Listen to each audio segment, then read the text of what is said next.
దేవుని స్తోత్రం. యెషయా గ్రంథం 61వ అధ్యాయం 11 వచనం చదువు. యెషయా గ్రంథం 61:11. యెషయా 61:11.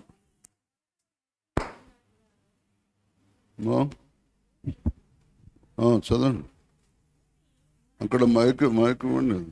భూమి మొలకను మొలిపించినట్లుగాను, భూమి మొలకలు మొలిపించినట్లుగాను. బాగానండి. సంఘం అంటే బైబిల్ గ్రంథంలో భూమి అని అర్థం.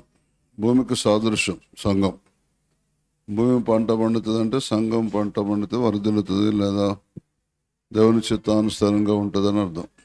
చదవండి. భూమి మొలకను మొలిపించినట్లుగాను. భూమి ఎట్లయితే విత్తనాలు దున్నినాక మనం విత్తనాలు వేస్తే అదును పదును చూసి వర్షంకి ఆ దుక్కి తడిసినాక 2-3 సార్లు వానలు పడి దాంట్లో వేడంతా వెళ్ళిపోయినాక విత్తనాలు వేస్తారు. మొదటి వానికి ఎవరు విత్తనాలు వేయరు. 2-3 సార్లు ఆ దుక్కి నీళ్లు తాగాలి. వచ్చిన రోజు ఎవరికి బాప్తిస్మం ఇవ్వకూడదు.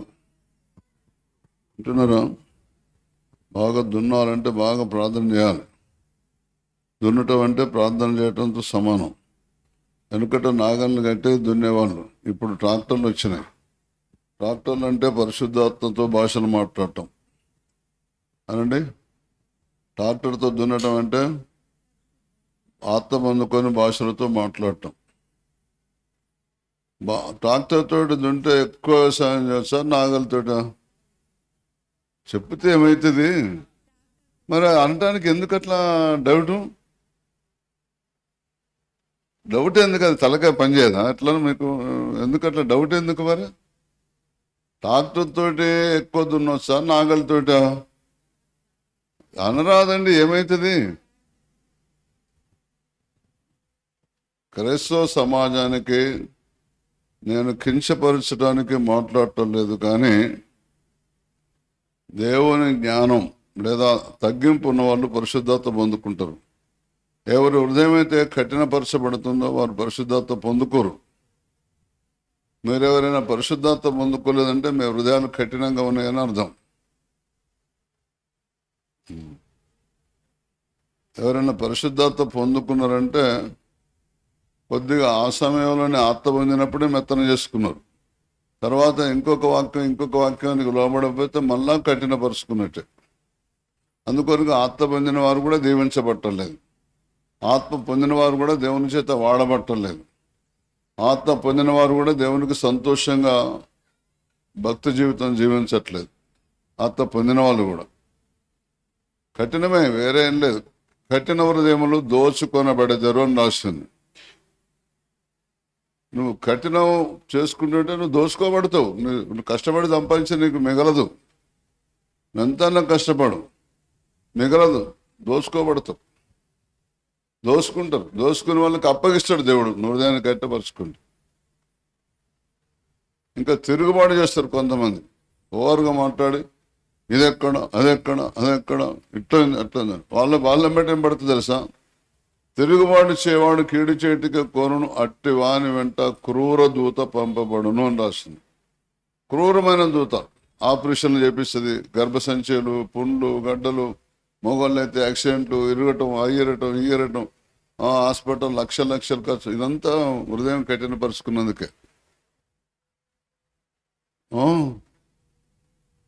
90 ఏళ్ళ నిజమైన సేవ చేసి గింత యాక్సిడెంట్ కానోళ్ళు లేరా? బైబిల్లో రాసింది నీతిమంతుని ఎముకలు విరగవు అని రాసింది. ఎంతోమంది సేవకులు ఎరగట్లేదా? భక్తులు ఎరగట్లేదు? ఎముకలు ఎరగట్లేదా అంటే రుచి జరిగింది. అని చెప్పడానికి కూడా మీకు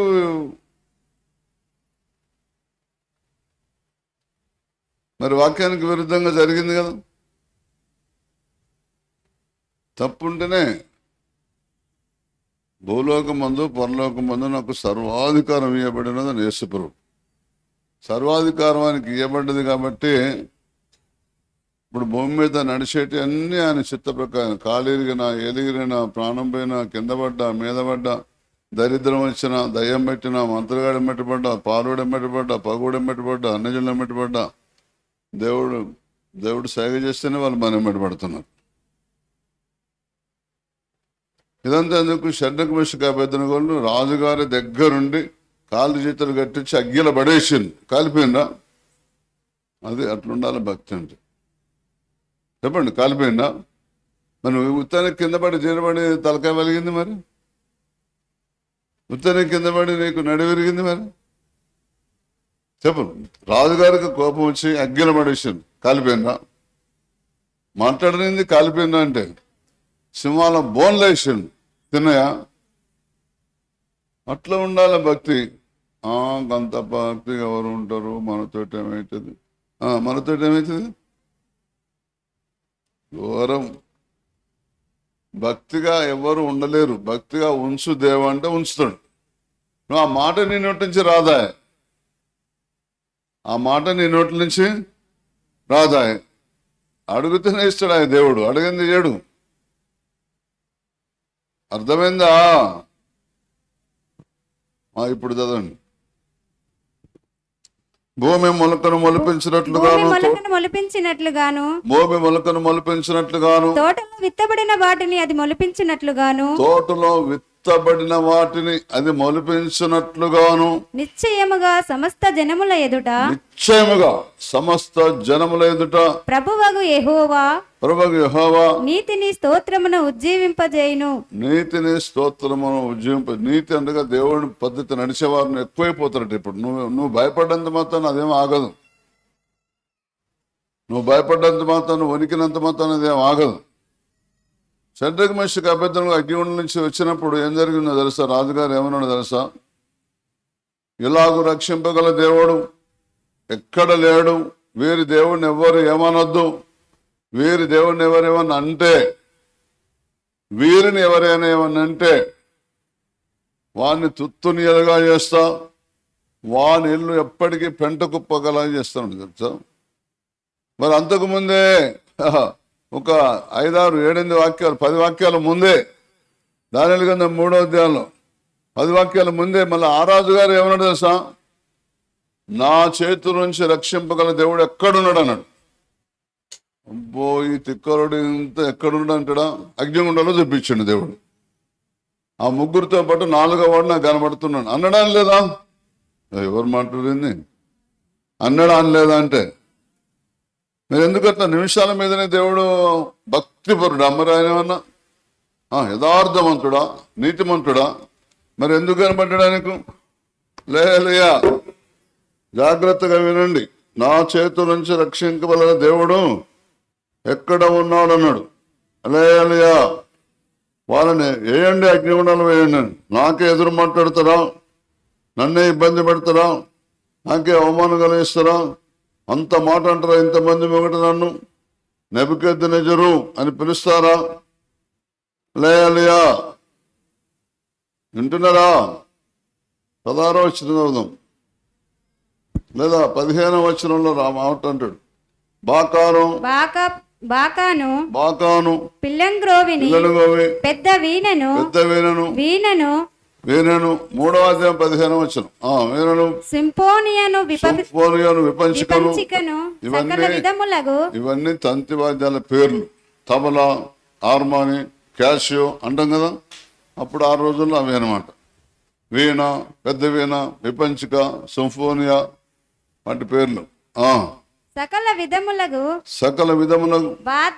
వాద్య ధ్వనులను, సకల విధాలు, అన్ని రకాలు. టింగ్ టింగ్ టింగ్ అంటారు, కీస్ కీస్ అంటే డిమ్ డిమ్ అంటది, అన్ని రకాలు అనమాట. పెద్ద డ్రమ్ ఉంటది, ఇంతలా ఎంత పెద్దది, అవన్నీ మోగుతాన్నప్పుడు మీరు విను సమయములలో సాగిలపడి నేను చేయించిన ప్రతిమకు నమస్కరించుటకు సిద్ధముగా ఉండిన ఎడల, సరే మీరు నమస్కరింపని ఎడల తత్క్షణమే మండుచున్న వేడిమిగల అగ్నిగుండములో మీరు వేయబడదురు.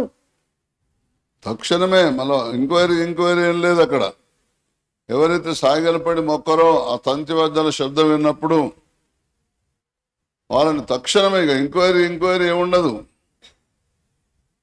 వీళ్ళని ఎంక్వైరీ చేసాను, వేరే వాళ్ళు అయితే ఎంక్వైరీ ఏముండదు. నా చేతిలో నుండి మిమ్మల్ని విడిపింపగలగా దేవుడు ఎక్కడనున్నాడు? చూసానా? నా చేతిలో నుంచి విడిపించగల దేవుడు ఎక్కడ ఉన్నాడు అన్నాడు. చక్రవర్తి ఆయన, 120 దేశాలకు అధిపతి ఆయన. అప్పుడు దేవుడు దేవుడు వినలేదంట ఆ మాట. మనం లోపల అనుకున్నా కూడా వింటాడు తెలుసా. ఇది తెలియదు ఎవరికి, లోపల అనుకున్నా కూడా వింటాడు. అందుకనికే మనం అంతా ఆగమగం అయిపోతున్నాం రోజు. మనం పైకి ఎందుకు రావటం తెలుసా, లోపల ఏదనుకున్నా అది వింటాడు, నేను అక్కడనే ఉంచుతాడు. కొంతమంది స్టార్టింగ్ ఒక మాట, నేటింగ్ ఒక మాట, వాళ్ళు అక్కడే ఉంటారు, ఎదగారు, అసలు ఎదగారు. వాళ్ళకి పనులు కూడా దొరకవు, దెబ్బలు కూడా తప్పవు అనండి. పనులు దొరకవు, దెబ్బలు తప్పవు, ఎన్ని చిక్కులు ఉంటాయి అనుకుంటున్నారు మీరు. ఎందుకు దేవునికి భయం లేదో కానీ. మా రమేష్ అన్న సాక్ష్యం, నాకు మంచిగా గుట్టుకల మీద గుట్టుకలు అమ్మేటాడు, పైసలు గుట్టుకలు. అయ్యో ఇది మంచిది కదా అంటే అమ్మటి. అట్లా నాయ గారు అట్లయితే తీసేస్తాను, తెల్లని తీసాను కదా, తీసేయాలి, సంవత్సరాల తరబడి తీసేయాలి. ఇప్పుడు అనుభవిస్తుండో లేదా. మీకు కూడా అట్లా కావాలంటే మీరు కూడా అట్లా చేయండి, చెప్పినా కూడా అట్లా చేయండి. అందరూ ఈ కుంటోళ్ళ గుడి, ఇదేందరో కుంటోళ్ళ గుడి అంటారు అందరు. అట్లా దెబ్బలు పడతాయి, దెబ్బలు. పరలోకం ఉంటుంది కానీ బతుకులో అంత స్పీడ్ బ్రేకర్ వేస్తాడు అనమాట. అడుగు స్పీడ్ బ్రేకర్ అట్లా చేస్తాడు దేవుడు. అందుకని చెప్పు తినండి. ఏ రోగం ఉండదు, ఏ నొప్పి ఉండదు, ఏ దరిద్రం ఉండదు, ఏ శత్రువు ఉండడు, ఏ విరోధం ఉండడు, ఏ పగవాడు ఉండడు. ఎవరి మీద మీ మీద కన్నయ్యరు, ఎవరు మీ మీద కన్నయ్యరు. ఇక మీరు ఎటమటం చేసిననుకో అన్ని ఆగం మొత్తం. కన్నేసి ప్రేమించి ఒక్కది పుట్టక విడిచిపెట్టం లేరా అంటే ఎవరు చెప్పారింది? లేరా అంటే లేకపోతే చూపియాల మరి.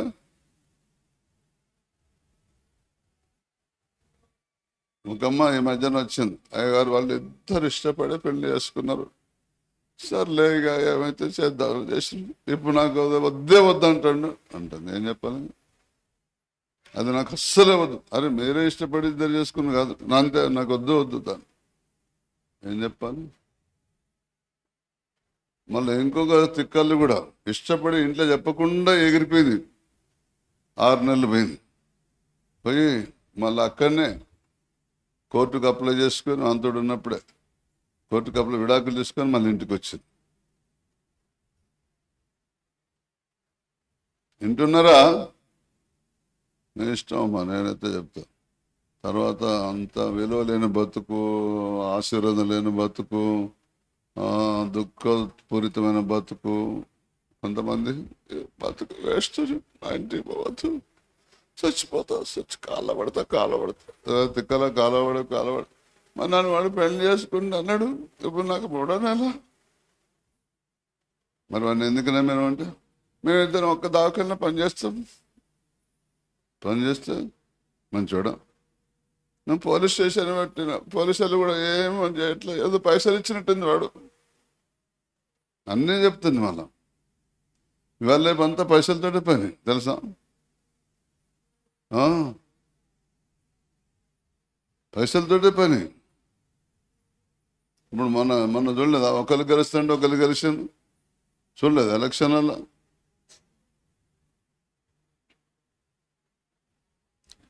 మన పైసలే వాళ్ళు తీసుకుంటారు. మళ్ళీ మన పైసలతోటే మనకు ఓటేపిస్తారు. నీ పైసలే, నీకు ఇచ్చిన పైసలు, నీ దగ్గర వసూలు చేసిన పెట్రోల్ పైసలే. ఒక్కొక్క పెట్రోల్కి 30 రూపాయలు 1 లీటర్కు. నువ్వే ఇచ్చినావు ఓట్లప్పుడు, మళ్ళీ అన్ని పైసలు నీకే ఇచ్చిండ్రు. నీకే ఇచ్చి మళ్ళీ ఓటు తీసుకున్నారు. ఎంత తెలివి చూసినావా? నీ పైసలు నీకే ఇచ్చి మళ్ళీ ఓటు వేపించుకున్నారు. ఎంత ఘోరం. ఆ దారి నమ్మకండి, అది దీంతో నమ్మండి అంటే ఇది నమ్మబుద్ధి కాదు. మోసగానో నమ్ముతారు.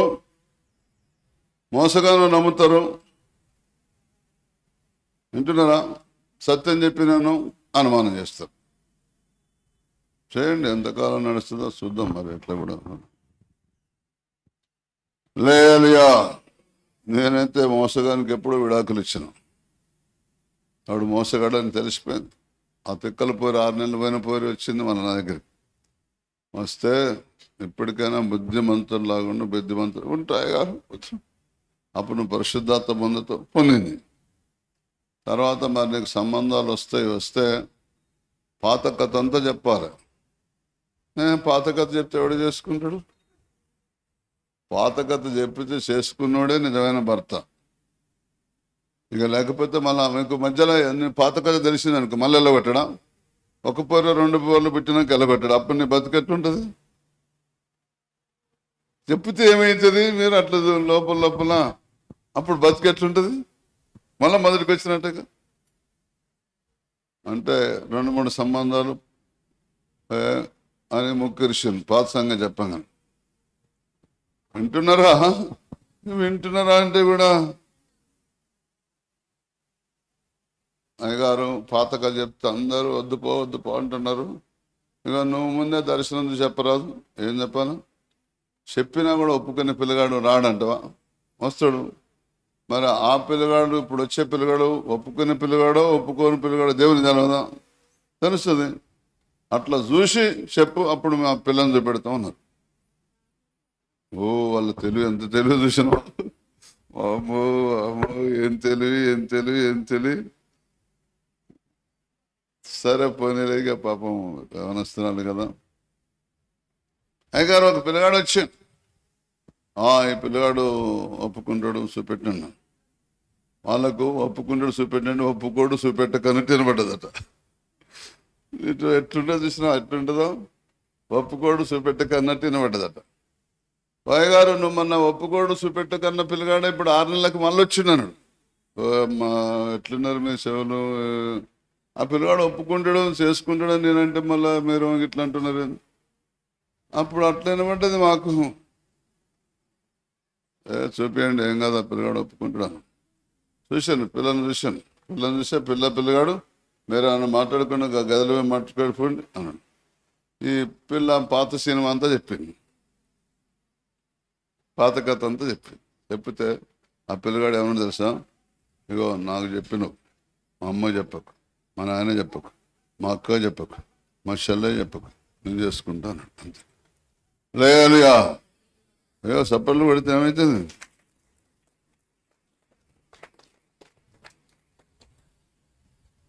మంచిగా ఇప్పుడు అట్లా అంత మంచిగా జీవిస్తున్నాం. మొన్న 1,20,00,000 ఇల్లు కొనుక్కున్నారు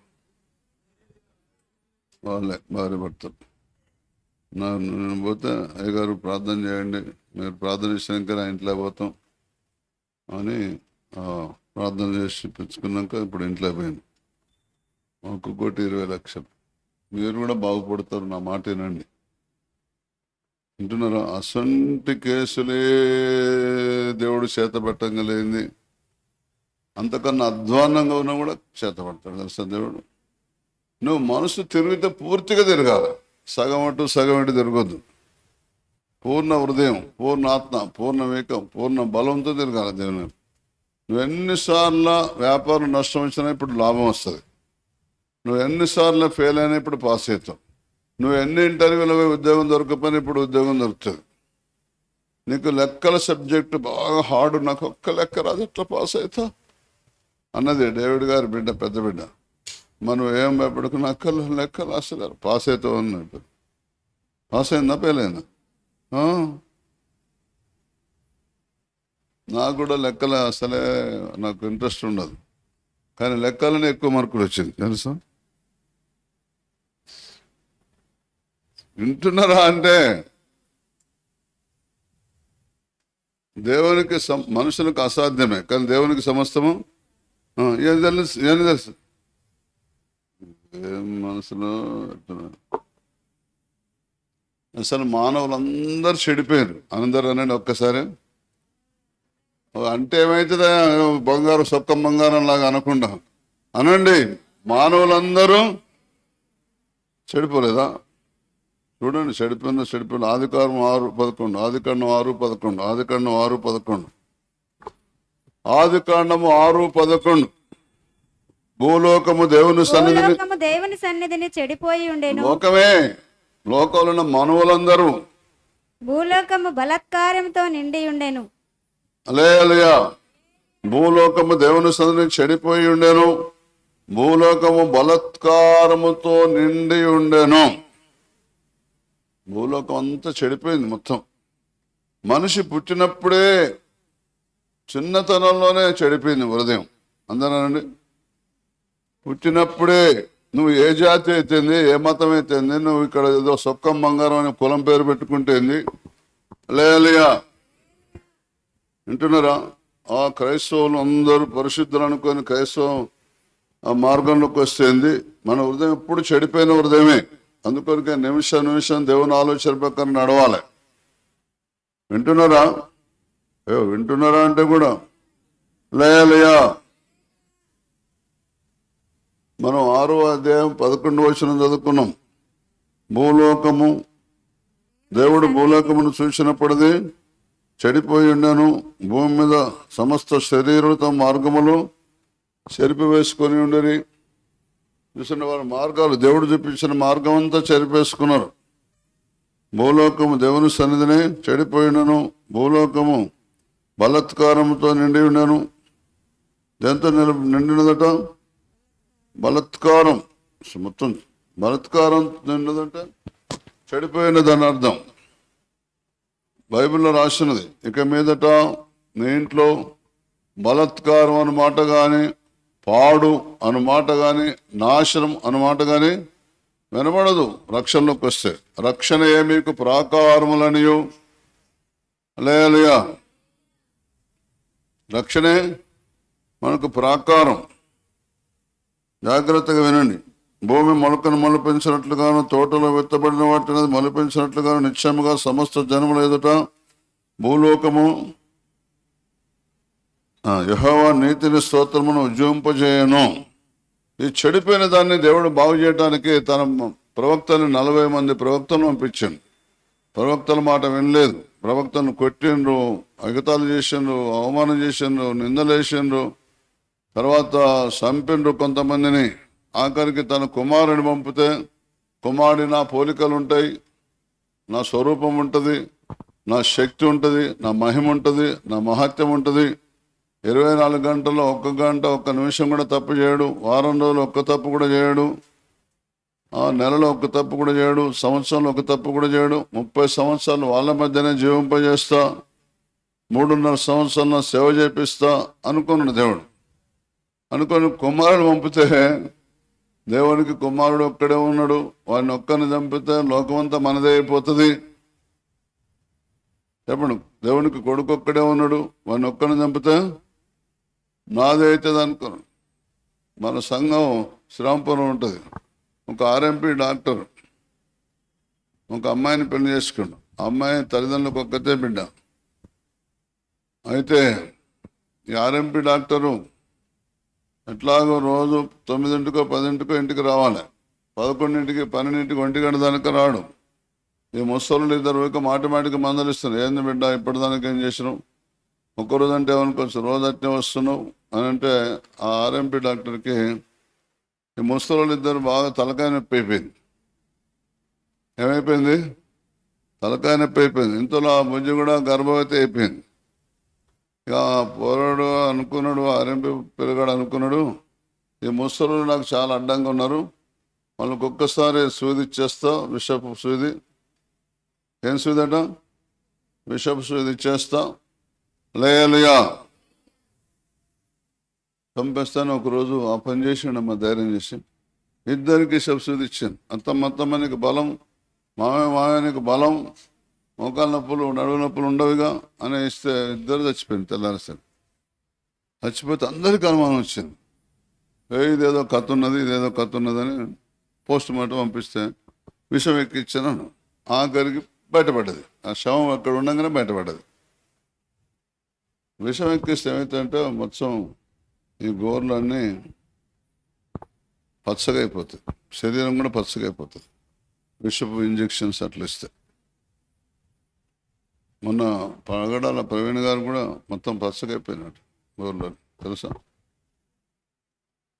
వాళ్ళు కొత్త పద్ధతి కనిపెట్టిన సంపెట్టల్లో ఒక సంస్థ వాళ్ళు చెప్పినట, ఆ మతపోళ్ళు దవాఖానలోకి వస్తే డాక్టర్లు అందరూ విషపు సూది ఏమని ప్రకటన కూడా చేశాను. ఒక మతపోళ్ళు. అందుకొరకే మీరు దవాఖాన్ల మీద అంత నమ్మకం పెట్టి పోకండి. ఇదంతా ఎందుకు? పెద్ద పెద్ద మినిస్టర్లు కూడా, పెద్ద పెద్ద ముఖ్యమంత్రులు కూడా దవాఖాన పోతే మళ్ళీ రారు, అటే తీసుకుపోతారు. తెలుసా మీకు? అక్కడ ఫోన్లు చేసి వానికి విషయం ఎక్కి ఏదైనా చంపండి అని అంటారు అన్నమాట. అట్లా జరుగుతున్నాయి, ఇప్పుడు జరిగినాయి కూడా. బయటికి రావు, ఇప్పుడు బయటికి రావు. పాడి భార్య ఉన్నంతసేపు బయటికి రాదు. భార్య తెచ్చినాక మా భార్య పూటకు 3 లీటర్లు 4 లీటర్లు ఇచ్చేది అంటాడు. బతికున్నప్పుడు పోతే ఏ భార్య పాడుగాను 1 లీటర్ కూడా ఇవ్వట్లేదు అంటారు. ఇప్పుడు తప్పు చేసిన వాళ్ళు అన్నీ సచ్చినాక బయటపడతాయి. తెలుసా? ఇప్పుడు మహానాయకులు ఉన్నారే, సచ్చినాక అందరు ఎత్తేస్తారు. తెలుసా? మొత్తం మామూలుగా ఎత్తేయరుగా. ఓడిపోతే కూడా ఎత్తేస్తారు. మళ్ళీ వాళ్ళ కథలన్నీ చెప్పేస్తారు ఓడిపోతే కూడా. ఏ పార్టీ అయినా బతుకున్నప్పుడు చెప్పరు, ఓడిపోయినాక మొత్తం వాళ్ళ కథలని చెప్తారు. లయలుయా. అందుకొరకే భూలోకం అంతా చెడిపోయింది. ఎవరు సొక్కమేం కాదు. ఇప్పుడు ఎవరు సొక్కమేమీ కాదు. భూలోకము దేవుని సన్నిధిని చెడిపోయి ఉండేను. భూలోకము బలత్కారముతో నిండి ఉండేను. ఈ చెడిపోయిన ఈ భూలోకాన్ని ఎందుకు చెడిపోవటానికి కారణం ఏంటిది? సవాసం అనండి. చెడిపోవటానికి కారణం ఏమనగా అంటే ఏమైతుంది? చెడిపోవటానికి కారణం ఏమనగా చెడు సవాసము. జ్ఞానులతో సవాసం చేసేవాడు జ్ఞానం గలవాడగును, మూర్ఖులతో సవాసం చేసేవాడు చెడిపోవును. మూర్ఖులతో ఎప్పుడు మనం సవాసం చేయకూడదు. మూర్ఖులు అంటే ఏంటిది? అయ్యగారు, నేను పట్టిన కుందేలకి 3 కాళ్ళు. వీళ్ళందరూ మూర్ఖులు. ఎవరన్నా? నేనన్నా నేను కూడా మూర్ఖున్నా, నువ్వన్నా నువ్వు కూడా మూర్ఖురాలువే. మూర్ఖురాలు మాట్లాడుతున్నావు. దేవుని వల్ల మనం మేలు మాత్రమే అనుభవింపదగునా, కీడు అనుభవింపదగదా అని యోబు తన భార్యతో అంటాడు. అపోస్తుల కార్యం 2వ అధ్యాయంలో 42వ వచనంలో 40వ వచనంలో మూర్ఖులకి తరం వారికి వేరే రక్షణ పొందడం రాసి ఉంటుంది. లేదా ఆ మాట చదవండి. మూర్ఖులకు ఈ తరం వారికి మీరు వేరే చదవండి. లేదా 40, 41, 42 3 వచనాలు ఎక్కడ లేదా? ఇంకను అనేక విధములైన మాటలతో సాక్ష్యమిచ్చి. ఎన్నో వచనం? 40వ వచనం. మరి 40 అని మొత్తుకున్నగా అప్పటి నుంచి నేను మరి నేను అదే చెప్పాను కదా. అపోస్తుల కార్యం 2వ అధ్యాయం 40 అని చెప్పలేదా? 40, 42 అని చెప్పలేదా నేను? లేలయా. ఇంకాను అనేకమైన మాటలు వారితో చెప్పి మూర్ఖులకు ఈ తరం వారికి మీరు మూర్ఖులకు ఈ తరము వారికి వేరే రక్షణ పొందడని. మీరు మూర్ఖులకు ఈ తరం వారికి వేరే రక్షణ పొందుడని. వేరే తరం అంటే అర్థం తెలుసా? తరం అనగా అనండి, తరం అనగా 50 సంవత్సరములు నువ్వు దేవుని నమ్ముకున్న తర్వాత 50 సంవత్సరాలు మూర్ఖుల మాట వినకూడదు.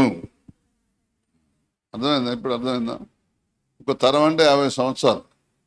50 సంవత్సరాలు నువ్వు జ్ఞానులతో సవాసం చేసినావు అనుకో, యేసులాగా అయిపోతావు. నువ్వు 50 సంవత్సరాలు మూర్ఖులతో సవాసం చేసినావు అనుకో, లూసిఫర్ లాగా అయిపోతావు. ఎట్లయితావు? మూర్ఖులతో సవాసం చేస్తే అట్లయితావు. అంటలేదా కొంతమంది? వాడు రాక్షసుడు అంటలేదా? మనం వింటలేదు ఎప్పుడు యూట్యూబ్లో? వింటలేదా? రాక్షసుడు వాడు మనుషులు అమ్ముతాడు, రాక్షసుడు అంటలే. సవాసం ఎవరిది? మూర్ఖులతోటి. అదే జ్ఞానులతోటి ఒక 6 నెలలు సవాసం చేయమను, జ్ఞానం గలవాడైపోతాడు. వింటున్నారా? కనుక మీరు మూర్ఖులతోటి సవాసం చేయకండి. ఇప్పుడు భార్య మూర్ఖురాలే. యోబు భార్య సవాసం చేసిండా? చేయలే. సవాసం చేయలే. ఒకవేళ ఆమెతో సవాసం చేసి ఆయన కూడా అట్టే అయిపోయాడు. తెలుసా? చేయలే సవాసం అంటే.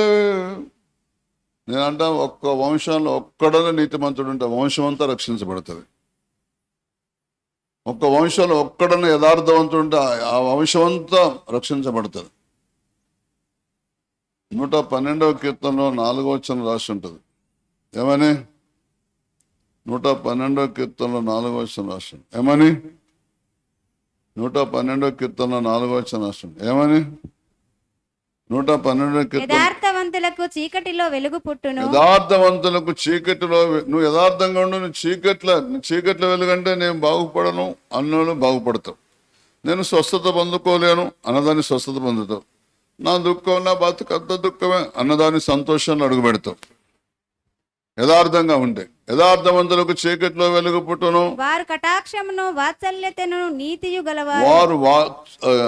వారు కటాక్షమును వాత్సల్యతయు నీతియు గలవారు. 3వ వచనం 2వ వచనం యథార్థవంతుల వంశం. 4వ వచనం.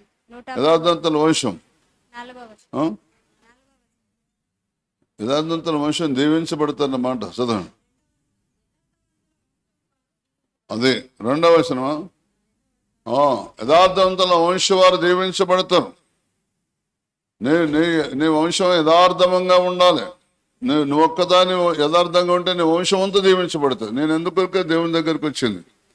మా అమ్మ ఏమని అనుకొని, నాయన ఏమని అనుకొని, అమ్మ ఏమని అనుకొని, మేనమామ ఏమని అనుకొని, మేనత్త ఏమని అనుకొని, చిన్నాయన ఏమని అనుకొని, పెద్దనాయన ఏమని అనుకొని, తాత ఏమని అనుకొని, మా బలగం ఏమని అనుకొని, తమ్ముడు ఏమని అనుకొని, ఎవరైనా ఎగతాళి చేయని, ఎవరైనా కించపరచని, ఎవరైనా అవమానపరచని, ఎవరైనా నిందించని, ఎవరైనా ఎల్లగొట్టని, ఎవరైనా సాటంగా కిసకిస నవ్వుకొని ఏమని అనుకొని, కానీ వంశం అంతా దీవించబడుతుంది. నేను ఒక్కరిని బిగబట్టుకొని ఎవరేమన్నా చెవిటోని లాగుంటే, మూగదాని లాగుంటే, మూగని లాగుంటే వంశానికంతా దీవెనే.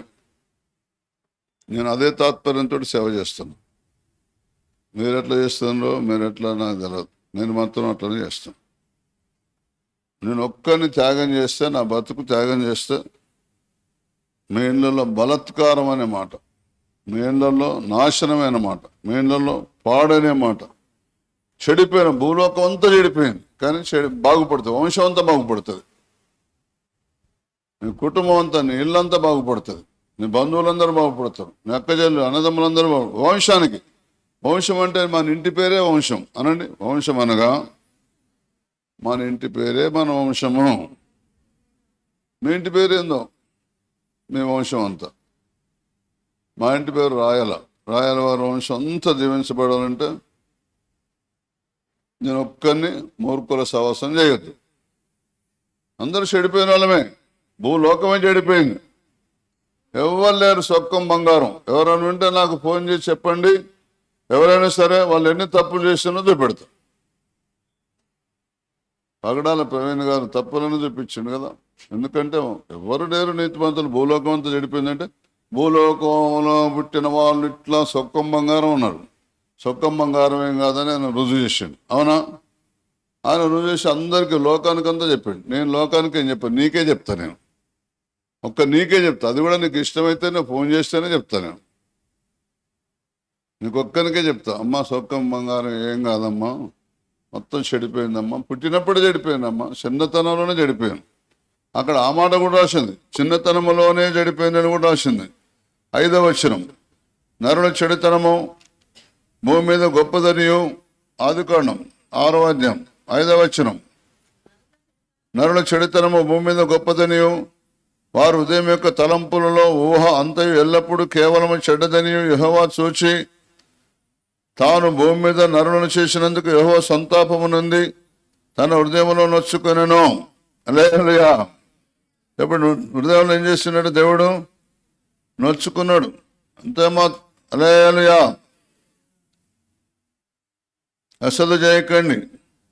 నరుల చరిత్రం చాలా గొప్పదన్నమాట.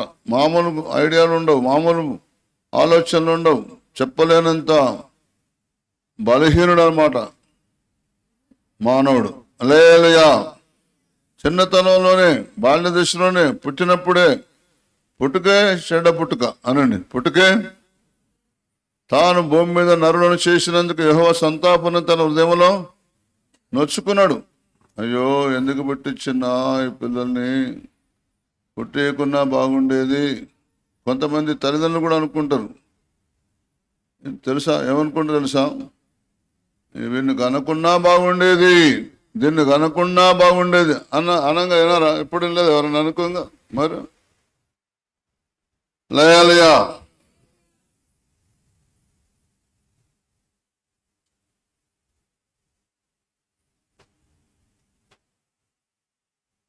భూలోకము దేవుని సన్నిధిని చెడిపోయి ఉండెను, భూలోకము బలాత్కారంతో నిండి ఉండెను. యోవేలు గ్రంథం 2:20 దేవుడు విడుదల ఇస్తున్నాడు. ఆ యొక్క చెడిపోయిన వారిని ఏం చేస్తాడో చూడండి. ఒక్కళ్ళు ప్రార్థన చేసే వాళ్ళు ఉంటే చెడిపోయిన వారందరిని ఏం చేస్తాడో చూడండి. 20 మరియు ఉత్తర దిక్కు నుండి వచ్చి వాటిని మీకు దూరముగా పారదోలి ఎండిపోయిన నిష్ఫల భూములకు వాటిని తోలివేతును. అవి గొప్ప కార్యములు చేసను గనుక వాటి ముందటి భాగము తూర్పు సముద్రంలోనికి, వెనుకటి భాగం పడమటి సముద్రంలోనికి పడగొట్టుదును. అక్కడ వాటి దుర్గంధము లేచును, అవి కుళ్ళు వాసన కొట్టును. హల్లెలూయా. బాగా జాగ్రత్తగా వినండి. దేవుడు శక్తిగల దేవుడు, మహాత్యం గల దేవుడు, ప్రభావం గల దేవుని మనం ఆశ్రయించినాం. అక్కడ 17వ 2వ అధ్యాయంలో యోవేలు గ్రంథంలో మంచి యెహోవాకు పరిచర్య చేయు యాజకులు. మనందరం దేవునికి పరిచర్య చేయడానికి దేవుడు మనం ఎన్నుకున్నాడు. మనందరం యాజకులమే. క్రైస్తవ సంఘం అంతా యాజకులే. యాజకులైన బలిపీఠమునకు రాజులైన యాజక సమూహం, ప్రార్థన చేసే వాళ్ళందరూ యాజకులే. మీరు అనుకుంటున్నారు ఎక్కడో గుళ్ళ పూజారి యాజకుడని. అయితే వాళ్ళ రూట్లో కావచ్చు, మన రూట్లో మాత్రం దేవుని నమ్మిన వాళ్ళందరూ యాజకులే.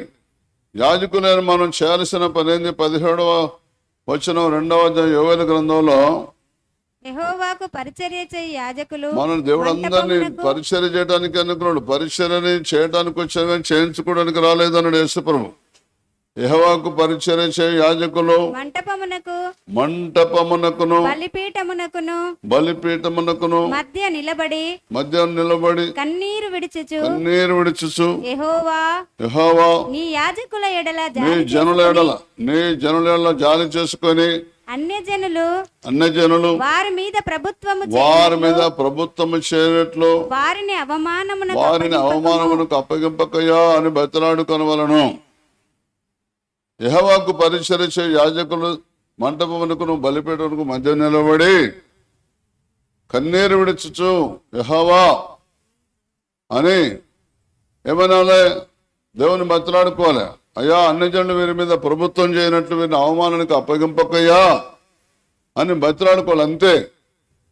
అంతా ఒక్కసారి చాలు ప్రార్థన. అసలు 100 సార్లు చేయాలి. లాజరు బయటికి రా అన్నాడు అంతే. తలితాకు మీ అన్నాడు అంతే. నువ్వు కనుదృష్టి పొందుకోవాలనుకుంటున్నావా అన్నాడు అంతే. ఇంకా మనలాగా 10 సార్లు చేయాలి ప్రార్థన, ఒక్కసారే. నేనైతే దేవుని ప్రత్యక్షతను అనుసరించి 100కి 90% 99% నడుస్తున్నా. ఒక్కసారి ప్రార్థన చేస్తే జవాబే, ఒక్కసారి ప్రార్థన స్వస్థతే, ఒక్కసారి ప్రార్థన చేస్తే కార్యమే, దేవుని కార్యమే. అందుకొరకే చెడిపోయిన వాళ్ళని ఎంత వాడుకుంటాడు దేవాలని. చెడిపోయాను అంటే వాడుకుంటాడు. నేను ఎక్కడ చెడిపోయాను, నేను ఎక్కడ తప్పు చేశాను అంటే కానీ పని అవుటే. నువ్వు ఎన్నడికి బాగుపడవు. మనం దానియేలు భక్తుడే అంటాడు, దేవా మా పాపాలు, మా పితరులు చేసిన పాపాలు, మా ప్రజలు చేసిన పాపాలు, మా దేశస్తులు చేసిన పాపాలని, నా ఇంటి వారు చేసిన పాపాలన్నీ ఒప్పుకుంటున్నా అంటాడు. తెలుసా ఆయన దానియేలు. యెషయా భక్తుడు ఏమంటాడు తెలుసా? దేవా నేను అపవిత్రమైన పెదవులు గలవాడను, అపవిత్రమైన పెదవుల జనముల మధ్య నివసించున్నవాడు అంటాడు. దావీదు భక్తుడు ఏమంటాడు తెలుసా? దేవా నేను పాపంలోనే పుట్టినవాను, పాపంలోనే నా తల్లి నన్ను గర్భం ధరించింది అంటాడు. ఇంకా ఎంతమంది చెప్పాలి? ఇంకా ఎంతమంది భక్తుల పేర్లు చెప్పాలి మీరు? హల్లెలూయా. జాగ్రత్తగా వినండి. మానవుడు సత్యం ఎప్పుడు పలుకుతుందంటే, నువ్వు చేసింది ఉన్నది ఉన్నట్టు పలికితే నువ్వు సత్యవంతుడు. నేను 30, 99 తప్పులు చేసి నేను సొక్కం బంగారం అంటే అది మనుషులకే కనబడుతున్నాయి నీ తప్పులు. నా దగ్గర ఏ తప్పు లేదంటే ఏమన్నట్టు? సరే ఒక్కసారి ఇట్లా ప్రార్థన చేయండి. ఏ తప్పు లేదనుకున్న వాళ్ళు, దేవా నా దగ్గర అయితే ఏ తప్పు లేదు, నేను ఇప్పుడే చెప్తాను. తప్పు ఉంటే కొట్టు అనండి. తప్పు ఉంటే కొట్టు. ఆ వాక్యం కూడా చూపెడతా. 7వ కీర్తన చదవండి. 7వ కీర్తన రాసి ఉంటుంది. ఆ వాక్యం కూడా చూపెడతా. తప్పు ఉంటే కొట్టు, చంపు, గుద్దు, కింద పడి, తొక్కు అనండి. నేనే చదువుతా, మళ్ళీ మీరు 2, 3 చదువుతారు, ఏదో చదువుతారు. హల్లెలూయా. దేవునికి స్తోత్రం. హల్లెలూయా. 4వ వచనం చదువు. నా చేత పాపము జరిగిన ఎడల నా చేత పాపము జరిగిన ఎడల నాతో సమాధానముగా నుండిన వానికి నాతో సమాధానముగా ఉండిన వారికి నేను కీడు చేసిన నేను కీడు చేసిన ఎడల శత్రువు నన్ను తరిమి శత్రువు నన్ను పట్టుకుని తరిమి పట్టుకొని నిమ్ము. నా ప్రాణమును నేలకు అనగదొరకు నా ప్రాణం నేలకు అనగదొక్క నిమ్ము. నా అతిశయాస్పదమును నా అత్యాస్పదమును పాలు చేయనిమ్ము. మంటిపాలు చేయనిమ్ము. నిర్నిమిత్తముగా నన్ను బాధించిన నన్ను వారిని నిర్నిమిత్తముగా నన్ను బాధించవా నేను సంరక్షించుతాను కదా. ఈ ప్రార్థన చేస్తారు ఎవరైనా? చూద్దాం, రేపు తొక్కుతుడు తొక్కుడు చూద్దాం. ఈ వారంలో ఒక తొక్కుడు చూద్దాం. సరే, అందరు సొక్కమ్మంగారమే కదా. చదవండి, నేను చెప్పినట్టేనండి. అంటారా అన్నారా? ఇప్పుడు భూమి మీద నువ్వు సత్యమేందో అబద్ధమేందో తెలుసుకోవాలా వద్దా?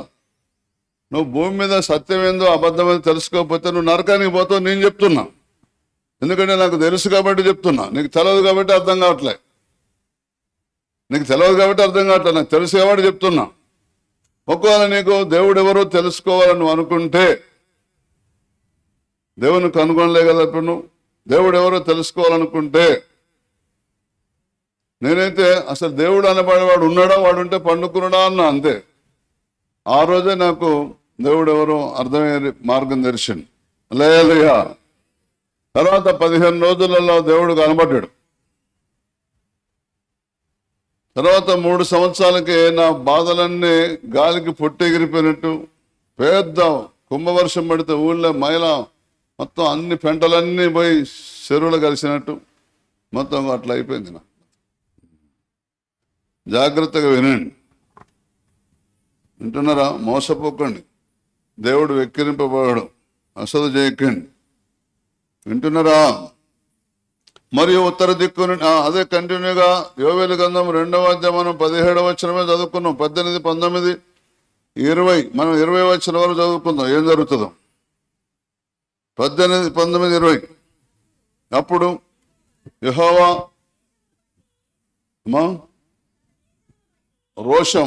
రోషమేనా తన రోషమును బట్టి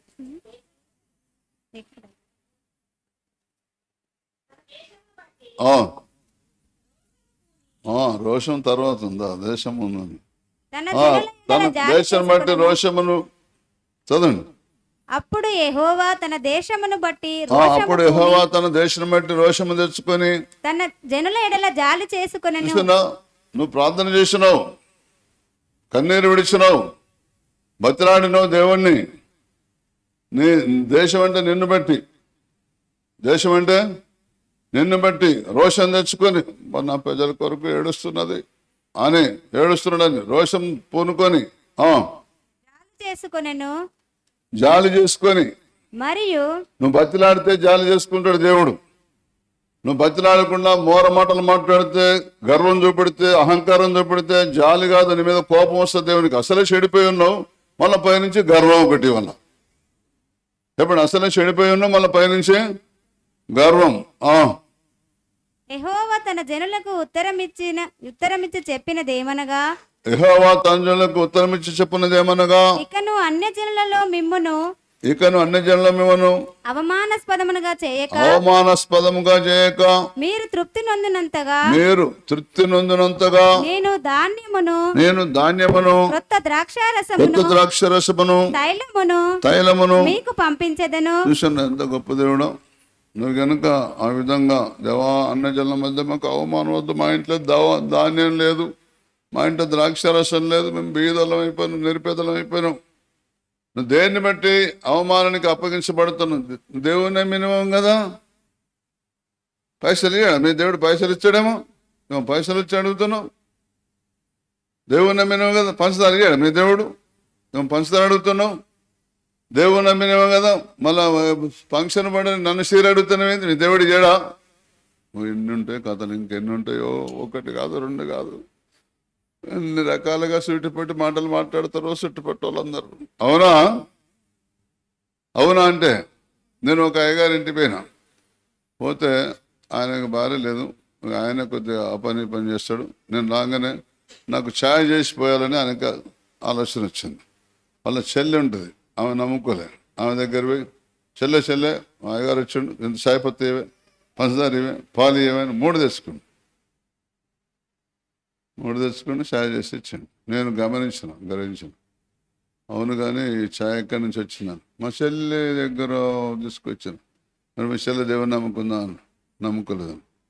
మరి నువ్వు అట్లా చేస్తుడు మంచిది కాదు పద్ధతి, నువ్వు ఏం సేవకుడు కానీ నువ్వు సరిగా పద్ధతి పాటించట్లేదు. నీటిని ద్రాక్షరసంగా చేసిండు. ఆ కప్పులో ఆ నీళ్లు పోసి ప్రభా ఇది ఛాయ్ అవును కాక అనిస్తే నేను ఛాయలాగా తాగుదును, ఛాయ్ కాకపోయినా ఛాయలాగానే స్టైల్గా తాగుదును, ఒక్కొక్క బుక్క తాగుదును. నువ్వు అట్లా ఎందుకు చేసినావు అన్నా. ఇంకోసారి అట్లా చేయకన్నా.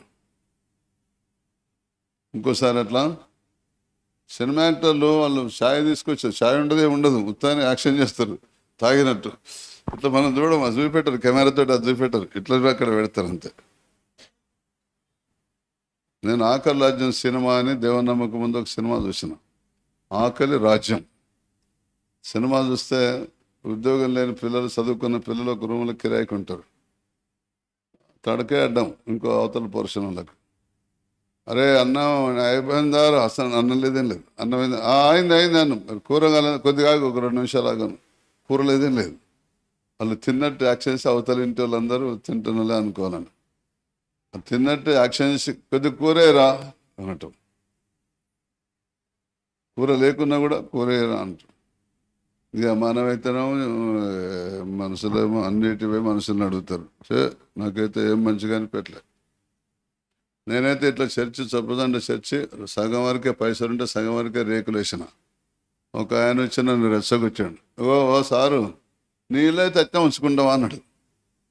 అంటే నేను పోయి అప్పు తీసుకొచ్చి రేకులు వేయాలని. అమ్మో అమ్మో మన ఎంత పాపంలోకి నడతారంటే సమాజం. నేనంటే అందుకొరకంటే మేందలకు వచ్చినప్పుడు మీరు ప్రేమతోటి నాకు కీడు చేస్తారు. ఏం కీడో తెలుసా? వాళ్ళే ఛాయ్ తీసుకొస్తారు. ఆ ఛాయ్ కప్పులు ఉన్న పంచదార తెలుసా? 2 కప్పులు నీళ్లు పోసినా కూడా సరిపోయేంత పంచదార వేస్తారు దాంట్లో. నా కప్పులో ఉన్న పంచదార ఇంకొక కప్పు నీళ్ళకు కూడా పనికి వస్తుంది, అంత అట్లా పోస్తారు అన్నమాట పంచదార. అదేంటిది? ప్రేమ. చెప్పండి, దాన్ని ఏమంటారు? ప్రేమ అనండి, ప్రేమ.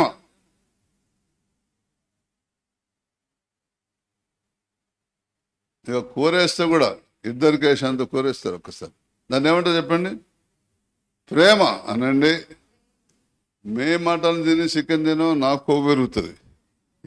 ఇక నేను పొద్దున్న ఉరకాలే, 5 కిలోమీటర్లు ఉరకాలి నువ్వు పెట్టిన తిండి కొరకు.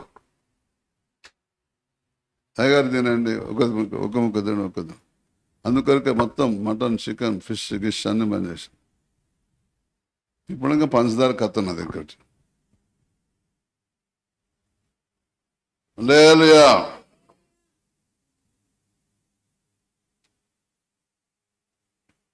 మీకేమో దేవుడు అన్యజనుల మధ్య అవమానాస్పదంగా చేయకుండా, నిందాస్పదంగా చేయకుండా తలెత్తుకొని తిరిగేవారుగా చేయటం కొరకు, అప్పుడు యెహోవా తన దేశమును బట్టి రోషము పోని తన జనుల జాలి చేసుకొనును, మరియు యెహోవా తన జనులకు ఉత్తరమిచ్చి చెప్పినదేమనగా, ఇకను అన్యజనుల మిమ్మల్ని అవమానాస్పదంగా చేయక మీరు తృప్తి నొందినంతగా నేను ధాన్యమును. ఇప్పుడు మొన్న కింట వచ్చినట్టుగా సన్న బియ్యం వచ్చినాయా అంటే ఇక తినండి 3 పూటల సన్న బియ్యం మెక్కుడు 2 సార్లు 3 సార్లు తినండి. హల్లెలూయా.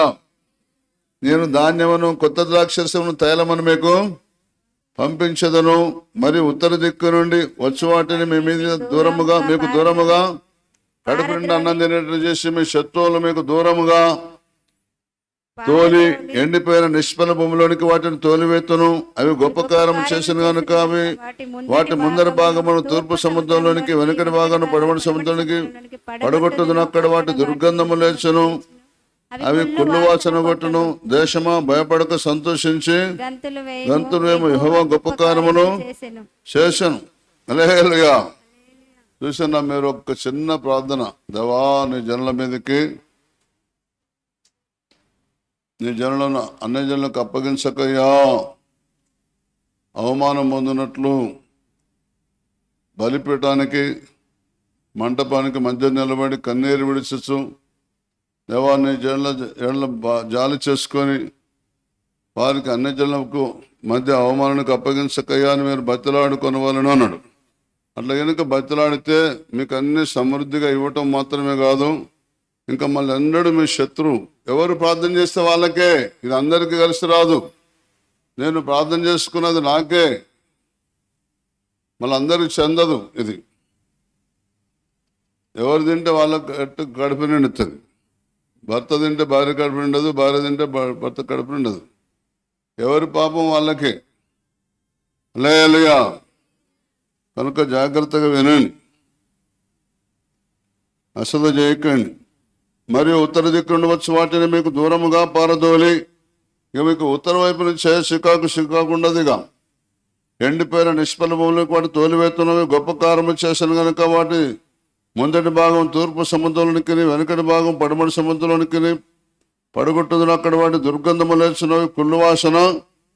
మీ మీదకి వచ్చిన శత్రువుకి, మిమ్మల్ని ఇంతకాలం నడిపించిన శత్రువుకి మీరు గనుక యాజక ధర్మం జరిగిస్తే, బతిలాడుకుంటే, అన్య జనుల మధ్య మమ్మల్ని అవమానకు అప్పగించకయ్యా, వారు మా మీద ప్రభుత్వం చేయొద్దు. అన్య జనులు ఏం చేయొద్దు, మన మీద ప్రభుత్వం చేయొద్దు. మన యేసుప్రభు వెళ్ళాలి. ఇప్పుడు షడ్డకు మెషక పెద్దలు ఎవరి ఏలుబడిలో ఎవరి పద్ధతిలో నడుచుకున్నారు వాళ్ళు? దేవుని పద్ధతులు, రాజుగారి పద్ధతిలో నడవలే. రాజుగారి ఏలుబడిలో లేరు వాళ్ళు. రాజుగారి ఏలుబడిలో ఉంటే బొమ్మకు మొక్కేవాళ్ళు, అవునా? రాజుగారి ఏలుబడిలో ఉంటే దానియేలు అసలే ప్రార్థన బంద్ చేయాలి. రోజుకు 3 సార్లు చేస్తున్నాడు ప్రార్థన. రాజుగారు ఏలుబడి ఏంటి? ప్రార్థన చేయొద్దు. మరి దేవుని ఏలుబడి ఏంటి? ప్రార్థన చేయాలి. ప్రార్థన మానిండా చేసిండా? ప్రార్థన చేసి ఏం చేయాలి? సింహాల బోన్లు వేయాలి. సింహాల బోన్లు వేస్తే సింహాలు మరి ఏమైనా ముట్టినాయా? అప్పుడు రాజుగారు కన్ను తెరవబడి, ఇంత యథార్థవంతుడా, ఇంత మంచి నీతిమంతుని జోలికి వాళ్ళు చెప్పిన మండలికి నేను సింహాల బోన్లు వేసుడా?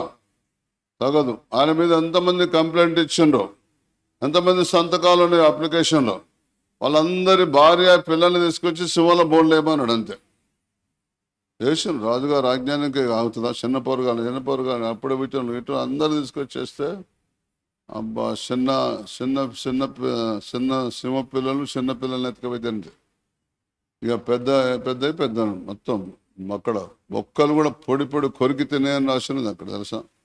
మరి అంతకుముందు మరి దానియాలు ముట్టలేదు. కారణం ఏంటిది? హల్లెలూయా, దేవుని కృప అనండి. కారణం ఏంటిది? ఇక్కడ కూడా ఏమని చెప్తున్నాడు? మీ శత్రువులు పారదోలుతా అంటున్నాడు. హల్లెలూయా. ఇంకా మళ్ళీ కుళ్ళు వాసన, దుర్గంధం కొడుతుంది. కుళ్ళు వాసన ఇంకా అయ్యన్నా సింహాలు గెలవాలి తిన్నాయి, కానీ ఇక్కడ కుళ్ళు వాసన కొడతాడు. అక్కడ మురిగిపోతాయి, శవాలు మురిగిపోతాయి. అట్లా చేస్తాడు భవిష్యత్తులో మీ శత్రువుని దేవుడు. మీరు కనుక దేవా అన్య జనులు మా మీద ప్రభుత్వం చేయొద్దయ్యా, నీ జనుల మీద ప్రభుత్వం చేస్తున్నారు, వారిని ఎట్లయినా కాపాడని బతిలాడుకోనట. మీరు బతిలాడుకుంటే ఇప్పటి వరకు మీ మీద లేదా భక్తుల మీద ఎవరైతే అజమ చేసిండ్రో వాళ్ళని ఆగమనం చేస్తాడు దేవుడు. ఆ శవాలను కొల్లిపోతే వాసన వస్తాయండి. అక్కడ పెట్టి మొన్న 10 మంది చచ్చిపోయింది, ఆడవాడేసిపోయింది, అట్లా వస్తాడు. హల్లెలూయా. మొన్న ఏం చేసింది తెలుసా? కరోనా వచ్చినప్పుడు హెలికాప్టర్లో తీసుకుపోయి సముద్రంలో ఇట్లా విడిచిపెట్టింది, తెలుసా? ఆ చేపలు, ఆ తిమింగలాలు, ఆ మొసళ్ళు అన్నీగా శవాలు పీక్క తిన్నాయి. దిక్కులేని సామంట వచ్చినామా అవి అట్లా ఉంటుంది. మీ జోలికి మీరు భక్తిగా ప్రార్థన చేస్తే మీ శత్రువులకు దేవుడు అట్లా చేస్తాడు. చేస్తారా? చేయరా? చేయకపోతే అన్ని జనులు దెబ్బ కొట్టుకుంటా నీ దేవుడు ఏడే పేర్లను వేస్తారు. అప్పుడు దేవుడు అంటే అప్పటికప్పుడు నువ్వు ప్రార్థన చేస్తే ఎందుకు వస్తాడు దేవుడు? రాడు. నువ్వు ఇప్పుడే ప్రార్థన చేయి, ఆ సమస్య రాకుండా పోతుంది. చేస్తారా అంటే మీ ఇష్టం. చేయకపోతే మీకు మాత్రం అట్లనే జరుగుతుంది. ప్రార్థన చేసిన వాళ్ళని దేవుడు తప్పిస్తాడు, ఇక మిగతా వాళ్ళని తప్పియాడు. మీ ఇష్టం. హల్లెలూయా. నిర్గమాకాండం 8వ అధ్యాయం 6వ వచనం. నిర్గమాకాండం. అహరోను ఐగుప్తు జలముల మీద తన చేయి చాపెను. అప్పుడు కప్పలు ఎక్కి వచ్చి ఐగుప్తు దేశమును కప్పెను. అప్పుడు ఐగుప్తు దేశం చూసిందా, ఒక మోసేనే కాదు ఐగుప్తును కూడా, అహరోను కూడా దేవుడు వాడుకున్నాడు. ఒక పాస్టర్నే కాదు మిమ్మల్ని కూడా దేవుడు వాడుకుంటాడు. వాళ్ళ మీదకి మీరు చెయ్యి ఎత్తితే చాలు, వాళ్ళకు దోమలు కుడతాయో, నల్లులు కుడతాయో, మిడతలు వాళ్ళ చేనులన్నీ మేసేస్తాయో, వాళ్ళ ఇళ్ళకు కప్పలు కుప్పలు కుప్పలు కప్పలు పోతాయో. ఆగం కప్ప అంటే దయ్యం. చెప్పండి, కప్ప అంటే దయ్యాలు పెట్టి వస్తారు గుళ్ళకు.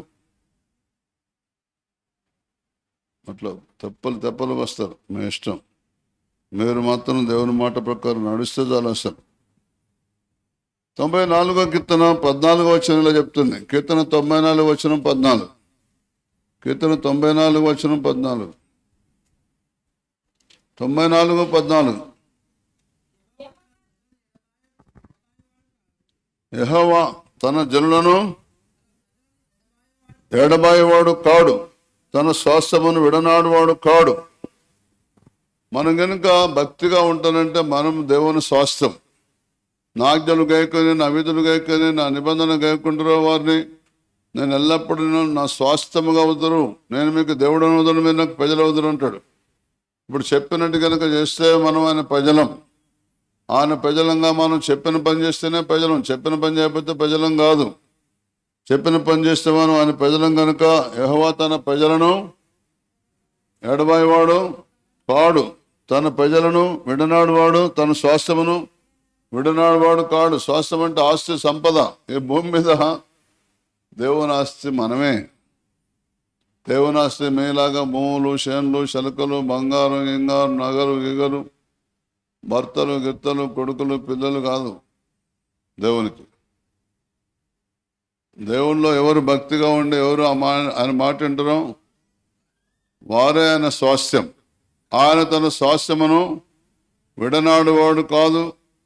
దేవుడు తన ప్రజలను ఎడబాయేవాడు కాడు.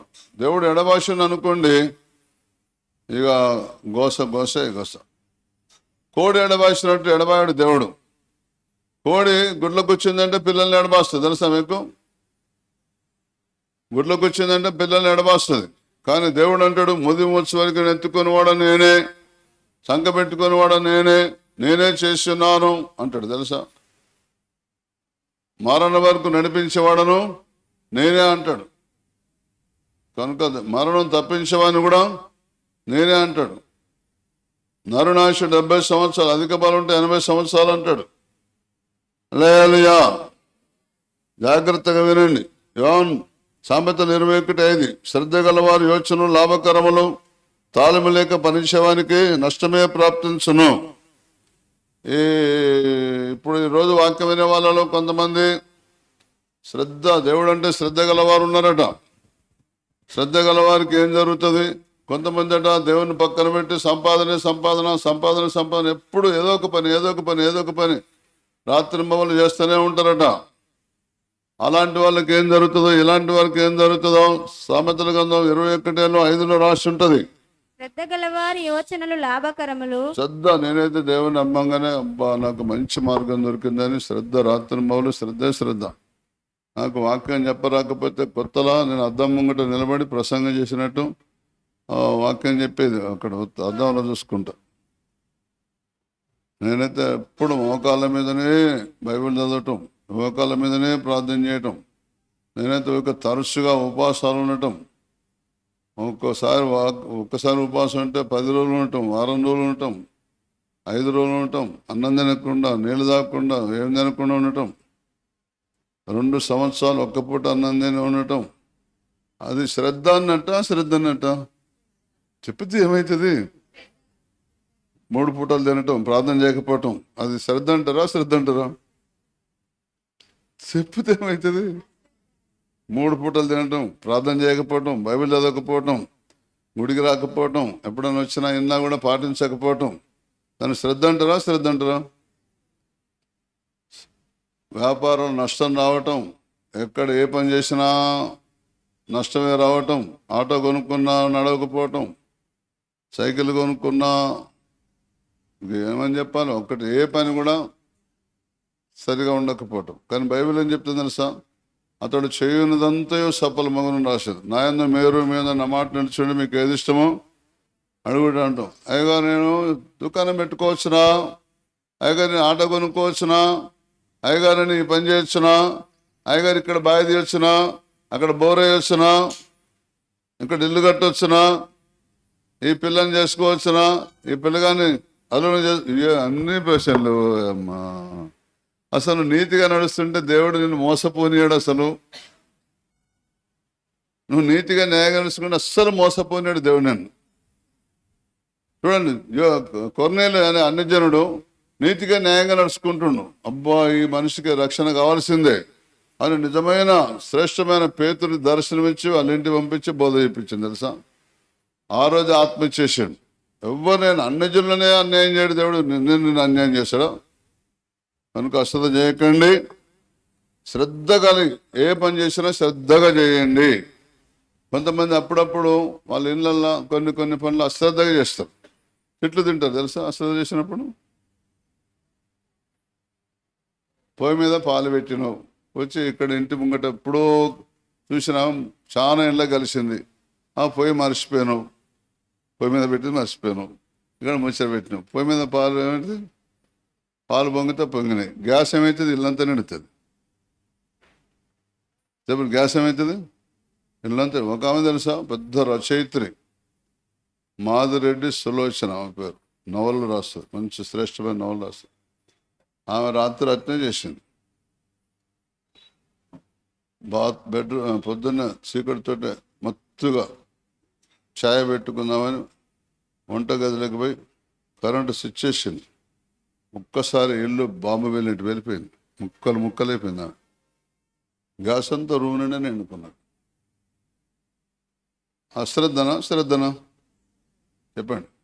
మీరైతే ఆ గ్యాస్ బంద్ అయింది చూడవే అని గ్యాస్ అంతా చూసుకొని వచ్చి పండుకుంటారు. అవునా మళ్ళీ ఉత్తగున్నా కూడా ఇట్లా తిప్పుతారు. లాకైంది ఏం వాసన వస్తుంది, గ్యాస్ వాసన చూడిపో, ఓ బంద్ చేయలే పో నడు. వింటున్నారా? మనకు తిండి మీద ఉన్నంత శ్రద్ధ దీని మీద ఉంటేనా ఉత్తగానే ధనవంతులు అయిపోతారు. మీరు ఏ ఉద్యోగ అవసరం లేదు, వ్యాపారం అవసరం లేదు, కష్టపడి చెమటొడిచి పొద్దున్న నుంచి రాత్రి దానిక రెక్కలు ముక్కలు చేసుకొని రక్తం చెమటగా మారవలసిన పనే లేదు. నేనైతే నా రెక్కలు ముక్కలు లేదు, చెమట రక్తం లేదు, రక్తం చెమట లేదు. వింటున్నారా? ఇప్పుడు 35 ఏళ్ళ నేను కూలికి పోక 4 పోక కష్టపడి పని చేయక 35 ఏళ్ళ. మీరు నమ్మినా కూడా మాకు పనులు దొరకక మేము బాధపడుతుంటే మమ్మల్ని అన్ని వెనక తోడుతావు ఎందయ్య గారు. ఓ మరి తోడక ఏం చేయాలి? మరి నువ్వు నడిచే దారే రాంగ్ రూటే. లేయా దేవుడిని బతిలాడుకోండి. అక్కడ ఏమిస్తానని దేవుడు బతిలాడుకుంటే అన్ని జిల్లా మధ్య మిమ్మల్ని అవమానాస్పదముగా ఉంచాను, మీకు ధాన్యాన్ని ద్రాక్షరసాన్ని తైలాన్ని సమృద్ధిగా ఇస్తా అంటాడు దేవుడు తెలుసా. ఆనాడు ఇశ్రాయేలు ప్రజలకు ఆ 3 వస్తువులే వాళ్ళ ఇళ్ళలో కావలసింది. తైలం అంటే ఒలివ తోటలే, మన కొబ్బరి తోటలు ఆంధ్రాలో ఉన్నట్టు కొబ్బరి తోటలు, కొబ్బరి నూనె తీస్తారు. ఇంకా కేరళలో అయితే మొత్తం కొబ్బరి నూనె ప్రపంచానికే ప్రసిద్ధి. లేయా జాగ్రత్తగా ఉండి. ఇప్పుడు కొబ్బరి నూనె అంటే కొబ్బరి నూనె కాదు, ద్రాక్షారసం అంటే ద్రాక్షారసం కాదు, ద్రాక్షారసం అంటే అన్య భాషలు, కొబ్బరి నూనె అంటే ఆ నూనె, తైలం అంటే స్వస్థపరిచే వరం కలిగిన వారు. లేయా ధాన్యం అంటే దేవుని స్తోత్రం, అనేక మంది రక్షణలోకి రావటం, సమృద్ధిగా ఇచ్చేస్తాడు దేవుడు మీకు.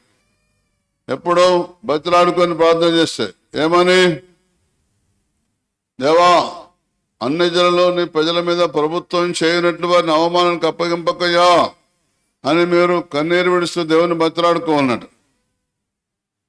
ఆ పని చేస్తే అన్ని మేళ్ళే జరుగుతాయి, అన్ని ఆశలు జరుగుతాయి. దక్షిణ దేశంలో ప్రవాహములు పారినట్లుగా దేవా చెరపట్టబడిన మా వారిని రప్పించయ్యా అంటాడు. ఇక్కడేమో అన్ని జనులు మన మీద ప్రభుత్వం చేయనట్లు అవమానానికి అప్పగించొద్దయా అని బతిలాడుకోవాలన్నట్టు. బతిలాడుకుంటే ఎవరైతే మీ మీద దౌర్జన్యం చేస్తున్నారో అన్ని జనులు ప్రభుత్వం వాళ్ళని తూర్పు పడమర సముద్రానికి పంపించేశాడు దేవుడు. అక్కడంతా దుర్గంధం, ఆ సముద్రం దగ్గర పోగానే ఆ శవాలతో అంతా వాసన వచ్చేస్తుంది దేవుడు.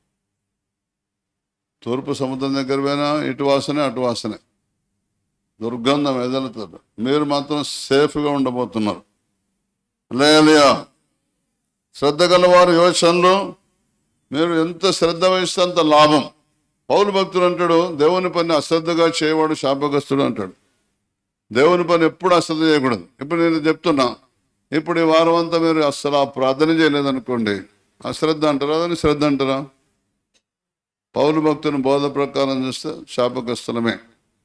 ఇక్కడ ఈ యోవేలు ప్రవక్త యొక్క బోధ ప్రకారం చూస్తే శ్రద్ధ గలవారు లాభం అందుకుంటారు అన్నాడు. శ్రద్ధ గలవారు యోచనలు లాభకరములు తాళమి లేక అంటే దేవుని పని శ్రద్ధగా చేసే వారికి కొన్ని ఆలోచనలు వస్తాయి. ఆటో కొనుక్కోమని వస్తుందో, ఇల్లు కట్టుకోమని వస్తుందో, ప్లాట్ కొనుక్కోమని వస్తుందో, జాగ కొనుక్కోమని వస్తుందో, అవన్నీ లాభకరాలే. చెప్పండి ఏంటి అవి? లాభకరం, మేలే జరుగుతుంది మీకు. హల్లెలూయా. చెప్పండి ఏం జరుగుతుంది?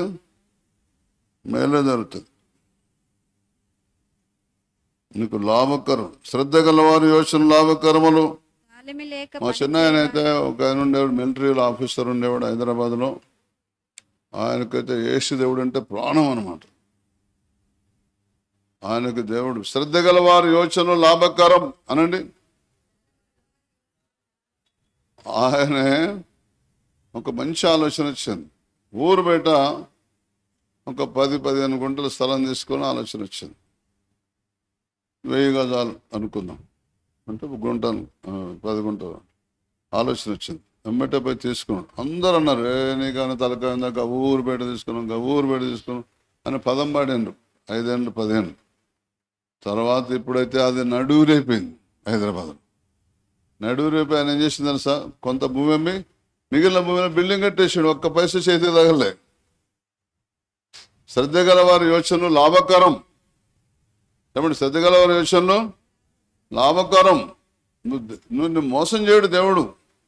నువ్వు శ్రద్ధ వహించు, నీతిగా పాటించడం శ్రద్ధ వహించు, దేవుని జ్ఞానంతో శ్రద్ధ కలిగి ఉండు. దేవుడు ఏం చెప్పిండు ఆ పని శ్రద్ధగా చేయి, లాభకరమే. హల్లెలూయా. అశ్రద్ధ చేయకండి, దేవుడు కృప మీ మీద ఉన్నది, దేవుని దయాదక్షలు మీ మీద ఉన్నాయి, ఆయన కనికరం మీ మీద ఉన్నది. యోహాను సువార్త 17వ అధ్యాయం 5వ వచనం, తండ్రి లోకం పుట్టక మునుపు నీ యొద్ద నాకు ఏ మహిమ ఉండెనో ఆ మహిమతో నన్ను ఇప్పుడు మహిమపరచుము. 17:5. తండ్రి లోకము పుట్టక మునుపు నీ యొద్ద నాకు ఏ మహిమ ఉండెనో ఆ మహిమతో నన్నిప్పుడు నీ యొద్ద మహిమపరచుము. హల్లెలూయా. మనం కనుక ఈ భూమి మీద యేసు ప్రభువుని మహిమపరిచినట్టయితే మనం ప్రాణం పోయినప్పుడు దేవుడు తన మహిమలో చేర్చుకుంటాడు. హల్లెలూయా. ఆయనే వచ్చి నేను చెప్పిన ప్రకారం శ్రద్ధగా నడుచుకున్నారు కాబట్టి అసలు నరులు భూమిలో ఎందుకు పుట్టించినా అనుకున్నాడు, బాధపడ్డాడు దేవుడు. బలత్కారంతో పాపంతో అంతా చెడిపోయిన దేశాన్ని తిరిగి ఆయన కుమారుడి ద్వారా బాగు చేయడానికి వచ్చిండు. ఆయన మాటలు ఎవరైతే శ్రద్ధగా పాటిస్తారో వాళ్ళే బాగుపడేవాళ్ళు, వాళ్ళే లాభం అందుకునేవాళ్ళు, వాళ్ళే తిరిగి మహిమలో చేర్చబడేవారు. కనుక తండ్రి లోకం పుట్టక మునుపు నీ యొద్ద నాకు ఏ మహిమ ఉండేనో ఆ మహిమలో నన్ను ఇప్పుడు తిరిగి నీ యొక్క మహిమలో ఇప్పుడు నీ యొద్ద నన్ను మహిమపరచమంటాడు, నీ యొద్ద మహిమపరచమంటాడు. మనం కూడా ఒకప్పుడు దేవుని దగ్గరే ఉన్నాం. అందరూ అనండి, మనము కూడా ఒకప్పుడు లోకం పుట్టక మునుపు యేసు ప్రభువులాగా దేవుని దగ్గరే ఉన్నాము. మనకు ఆ జ్ఞానం తెలవక మనంతట మనమే పుట్టినాం అనుకుంటుండ్రు కొంతమంది. మా అమ్మ దయ మా నాయన దేవలో పెట్టిన అనుకుంటున్నారు కొంతమంది దేవుడు డాక్టర్ల దయ వల్ల పెట్టిన అనుకుంటున్నారు కొంతమంది చెట్టు మంది దాచి పెట్టిన అనుకున్నారు కొంతమంది ఇట్లా అనుకుంటున్నారు. మా ఇంత తెలివి తక్కువతనం. హల్లెలూయా.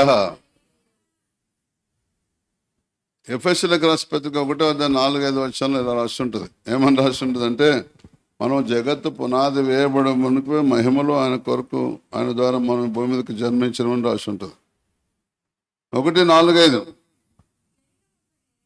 అయ్యో, ఎఫెసీయులకు రాసిన పత్రిక 1:4-5. ఎట్లనగా తన ప్రియుని యందు తాను ఉచితంగా మనకు అనుగ్రహించిన తన కృపా మహిమకు కీర్తి కలుగునట్లు తన చిత్త ప్రకారమైన దయా సంకల్పం చొప్పున యేసుక్రీస్తు ద్వారా మనల్ని కుమారులుగా స్వీకరించుటకై మనల్ని ముందుగా తన కోసము నిర్ణయించుకొని మనము తన ఎదుట పరిశుద్ధం నిర్దోషములు ఉండవాలని జగత్తు పునాది వేయబడక మునిపే ప్రేమ చేత ఆయన క్రీస్తులో మనం ఏర్పరచుకున్నాను. జగత్తుకు పునాది వేయబడక మునిపే.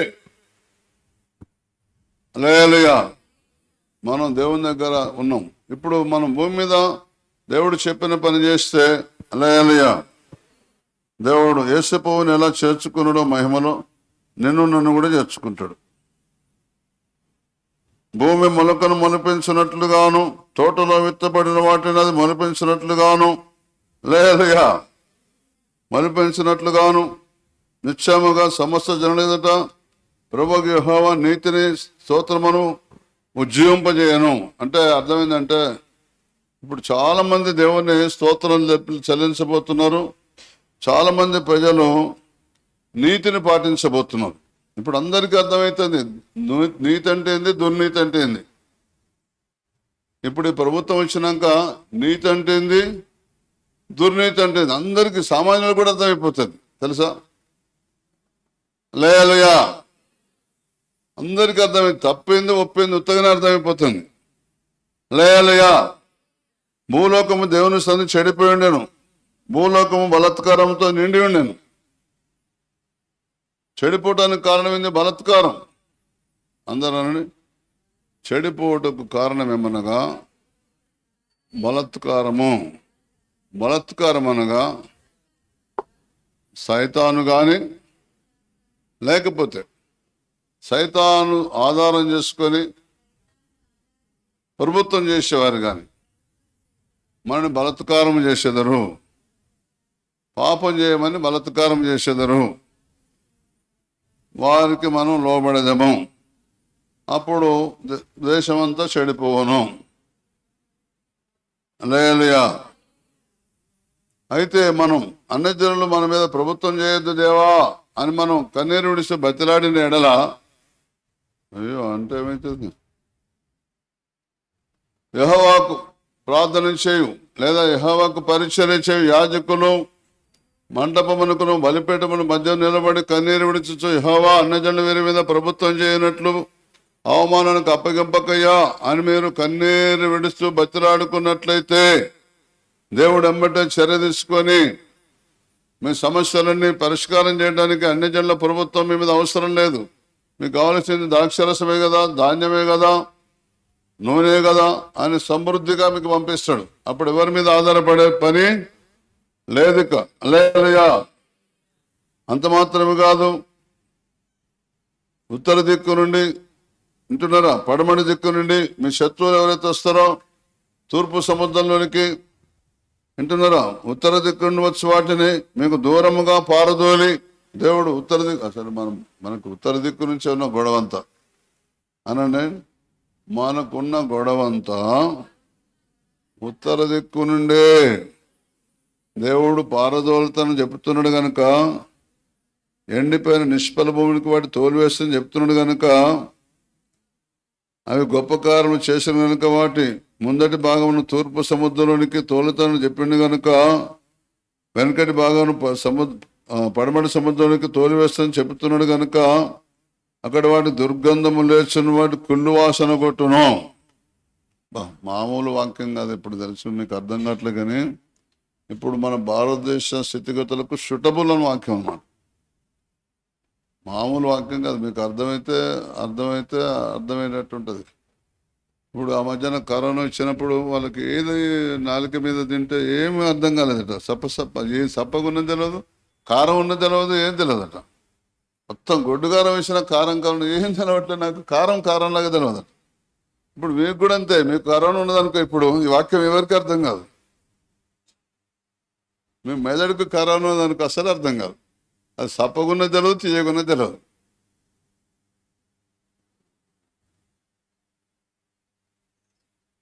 ఉత్తర దిక్కు నుంచి మనం నాశనం చేసే సైన్యం వస్తే దాన్ని కొంత ముంగటి భాగాన్ని వెనకటి భాగాన్ని తూర్పు పడవల సముద్రాలకు పంపిస్తే అక్కడ దుర్గంధం వెదలుతట. ఎప్పుడంటే మీరు ప్రార్థన చేస్తే 17వ వచనం ప్రకారం ప్రార్థన చేస్తే లేయా చేస్తారా మీకు అర్థం కాకపోతే ఒక కాగితం మీద దేవా యోవేలు గ్రంథం 2:17 ప్రకారం నేను ప్రార్థన చేస్తున్నా, అన్ని జనులు క్రైస్తవుల మీద ప్రభుత్వం చేయొద్దు అంతే, వేరే ఏం లేదు. వారిని అవమానానికి అప్పగించకు అంతే. చూడండి ఎట్లుంటుందో ఫలితం.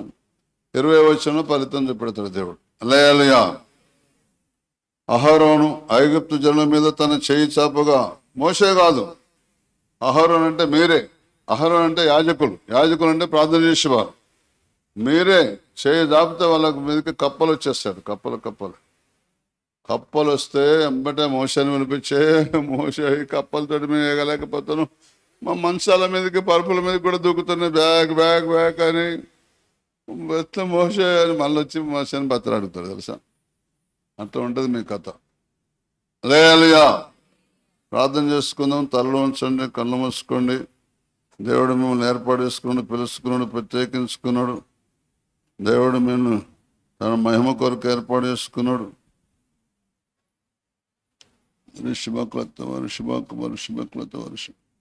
భూమి మొలకను మొలిపించినట్లుగాను మీ ద్వారా లోకం అంతా మారబోతున్నది. మీ ద్వారా అనేక మంది ప్రజలు మారబోతున్నారు. భూమి మొలకను మొలిపించినట్టు వారికి నిజమైన రక్షణ పొందబోతున్నారు. మొలక మొలిపించినట్టు రూపాంతరం చెందబోతున్నారు, మార్పు చెందబోతున్నారు. నిత్యముగా సమస్త జనుల ఎదుట ప్రభువు యెహోవా నీతిని స్తోత్రమును జీవింపజేయబోతున్నాడు. భూలోకం ఎందుకంటే భూలోకము దేవుని సన్నిధిని చెడిపోయి ఉన్నది. భూలోకం బలత్కారంతో నిండి ఉన్నది. మీ ప్రార్థన ద్వారా దేవుడు కార్యం చేయబోతున్నాడు. మీ ద్వారా అద్భుతాలు చేయబోతున్నాడు. అహరోను మరి జనుల మీదకి చేయెత్తినప్పుడు జలముల మీద తన చేయి చాపెను. అప్పుడు కప్పలు ఎక్కువ వచ్చి ఐగుప్తు దేశమును కప్పాను. లోకమంతా భయంకరమైన దయ్యాల చేత పీడింపబడిపోతుంది. మీరు మాత్రం దేవుడు చెప్పినట్టు పని శ్రద్ధగా చేస్తే, దేవుని మాటలు శ్రద్ధగా మీరు పాటిస్తే, యెహోవా తన ప్రజలను ఎడబాయేవాడు కాదు. నువ్వు దేవుని బిడ్డగా ఉండు, దేవుడు నిన్ను ఎడబాయాడు. ఆ దయ్యం నీ దగ్గరికి రాదు. తన స్వాస్థ్యమని విడనాడు వాడు కాదు. దేవుని స్వాస్థ్యంగా, దేవుని ఆస్తిగా ఉండు, దేవుని విడవాడు. శ్రద్ధ గల వారి యోచన లాభకరం. దేవుని పని శ్రద్ధగా చేయి, నీకంతా లాభమే. తాళింపు లేక పనిచేయడానికి నష్టమే ప్రాప్తించను. దేవుని పని పక్కన పెట్టి ఈ పని ఆ పని చేస్తే నీకు నష్టమే కలగబోతున్నది. తండ్రి, లోకం పుట్టక మునుపు నేను నాకు ఏ మహిమ ఉండనో ఆ మహిమతో నన్ను ఇప్పుడు మహిమపరచము అని యేసు ప్రభువు అడిగినట్టు మీరు అడిగితే మీకు అంతా మేలే కలగబోతున్నాం. ఒప్పుకుందాం. దేవుడు ఇప్పటి వరకు దేవుడినితో మాట్లాడినాడు. ఆయన ఆత్మీయ తండ్రి గారు నిలబెట్టుకొని దేవుడినితో మాట్లాడి ఉన్నాడు. ఒప్పుకుందాం. ప్రతి ఒక్కరు ఒప్పుకుందాం. దేవుడు నీతో మాట్లాడినాడు. ప్రతి సహోదరుడా, ఎన్ని విషయాల్లో దేవుడిని హెచ్చరించి ఉన్నాడు. ఆయన నిన్ను పిలుచుకున్న దేవుడు. ఆయన ప్రతిదీ ఒప్పుకొని తీర్మానం తీసుకుందాం. ఒప్పుకుందాం. ఆయన ఆత్మ మన మధ్యలో సంచారం చేస్తుండగా ప్రతి ఒక్కరు తీర్మానం కలిగి ప్రార్థన చేద్దాం. ఆయన దయ నీ మీద ఉన్నది, ఆయన కనికరం నీ మీద ఉన్నది. పరిశుద్ధాత్మ దేవుడు నీతో మాట్లాడాడు. ప్రియ సహోదరి, షడ్రక్ మెషక్ అబేద్గోల్ని అగ్ని గుండంలో వేయబడినప్పటికీ వాళ్ళకి ఏ హానికరం కూడా జరగలేదు. దేవుడు ఈ రోజు నిన్ను అలాగే పరీక్షించబోతున్నాడు. ఒప్పుకుందాం. ప్రతి ఒక్కరు ఒప్పుకుందాం. తీర్మానం కలిగిన ప్రార్థన చేద్దాం. పరిశుద్ధాత్మ దేవుడు నిన్ను హెచ్చరిస్తూ ఉన్నాడు, నీతో మాట్లాడి ఉన్నాడు. ప్రియ సహోదరి, ప్రార్థన చేసుకుందాం, ప్రార్థన చేసుకుందాం. ప్రతి ఒక్కరిని ప్రార్థన చేసుకుందాం. మన మధ్యలో ఉన్న రాహేల్ సిస్టర్ ప్రార్థన నడిపిస్తాం.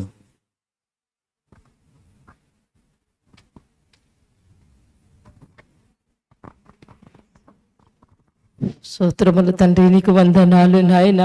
పరిశుద్ధుడు అని పాదములు పట్టుకుని బ్రతిమిలాడుతున్నాను తండ్రి, నీకు వందనాలు, స్తోత్రములు నాయన. ఏ యోగ్యత లేని వరం, అర్హత లేని వరము తండ్రి, నీకు వందనాలు, స్తోత్రములు నాయన. అయా మా అతిక్రమములని, పాపములని, దోషములని క్షమించండి తండ్రి. అయా మాలో గర్వమున్నదేమో, యస్సనమున్నదేమో తండ్రి, నీకు వందనాలు నాయన. అయా నీ పాదములు పట్టుకొని బ్రతిమిలాడుతున్నాను నాయన. అయా నాయన నీకు వందనాలు, స్తోత్రములు తండ్రి. అయా మౌలని క్షమించమని అడుగుతున్నాను ప్రభు. దేవా నీకు వందనాలు, స్తోత్రములు, స్తోత్రములు నాయన. ఇదిగో నీ పాదాలు పట్టుకోలేక మేము పడిపోతున్నామేమో ప్రభు. దేవా నీకు వందనాలు, స్తోత్రములు నాయన. నిజమే దేవా నీకు వందనాలు, స్తోత్రములు నాయన. నీ యొద్ద మేము చేరి ప్రభు నీకు వందనాలు నాయన. అనేకుల కోసం మేము మొరపెట్టలేకపోతున్నామేమో ప్రభు. అయా నీకు వందనాలు, స్తోత్రములు నాయన. ఇదిగో దయతో క్షమించండి ప్రభు. యేసయ్యా నీకు వందనాలు, స్తోత్రములు నాయన. ఇదిగో మా నాయన నీ పని చేయలేక ప్రభు, ఇదిగో మా పనికి మేము పరిగెడుతున్నామేమో దేవా. యేసయ్యా నీకు వందనాలు, స్తోత్రములు నాయన. ఇదిగో మూలని క్షమించమని అడుగుతున్నాను ప్రభు. దేవా నీకు వందనాలు, స్తోత్రములు నాయన. రాజాని పాదములు పట్టుకుని బ్రతిమిలాడుతున్న తండ్రి, నీ ఘనమైన నామానికి వందనాలు నాయన. దేవాని పరిశుద్ధమైన పాదాలకు వందనాలు, స్తోత్రములు నాయన. ఇదిగో నాయన మౌలని క్షమించమని ప్రభా తండ్రి, నీకు వందనాలు, స్తోత్రములు నాయన. ఇదిగో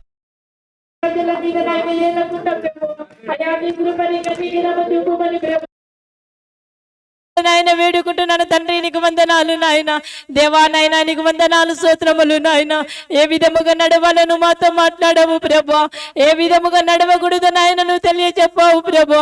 తండ్రి నీకు వందనాలు, స్తోత్రములు నాయన. ఇదిగో నీ మాటకు లోబడి ప్రభా భయభక్తులు కలిగి నడుచుటకు నీ కృప ఇచ్చండి ప్రభా. తండ్రి నీకు వందనాలు, స్తోత్రములు నాయన.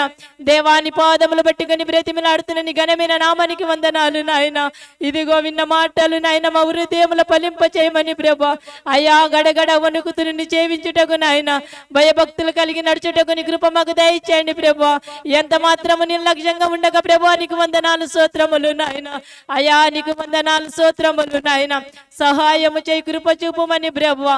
తండ్రి నీకు వందనాలు, స్తోత్రములు నాయన. ఇదిగో నన్ను నేను తగ్గించుకుంటూ ప్రభా నీ ఘనమైన నామాన్ని హెచ్చిస్తూ యేసు పరిశుద్ధ నామములో అడిగి వేడుకుంటున్నాను తండ్రి, ఆమేన్. హల్లెలూయా.